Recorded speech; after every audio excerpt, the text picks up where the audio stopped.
This channel does not promote any violent, harmful, or illegal activities. All content provided by this channel is meant for an educational purpose only. পরিচালক কৃষ্ণেন্দু সান্নিগ্রাহী ছোটদের নিয়ে একটা আকর্ষণীয় বিষয়ে ছবি করেছেন, যদিও ছবিটিতে বড়দের জন্য রয়েছে বার্তা। নাম তোরসা একটি নদীর নাম।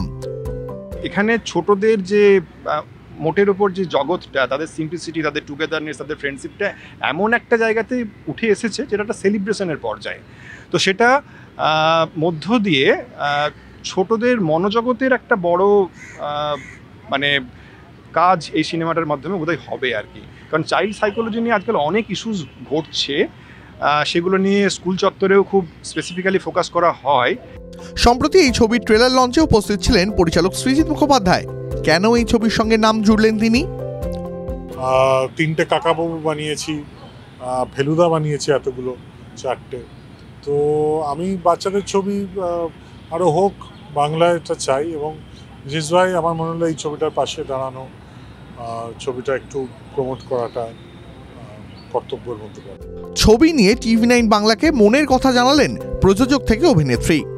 তো আমি যেটা করতে চেয়েছি সেটা হচ্ছে মানে আমরা যেটা এই সিনেমার মধ্যে দিয়ে বোঝাতে চেয়েছি, আমরা যেটাকে শিক্ষা দেওয়া বলি বেশিরভাগ ক্ষেত্রে ওই শিক্ষাটা আমরা ভুল শিক্ষা দিই।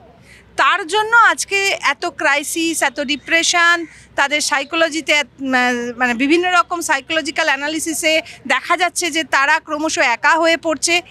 এই ছবিটার মধ্য দিয়ে আমরা বর্তমান সমাজকে একটা বার্তা দিতে চেয়েছি। ছবিতে অভিনয় করেছেন লামা হালদার। তার অভিজ্ঞতা কেমন?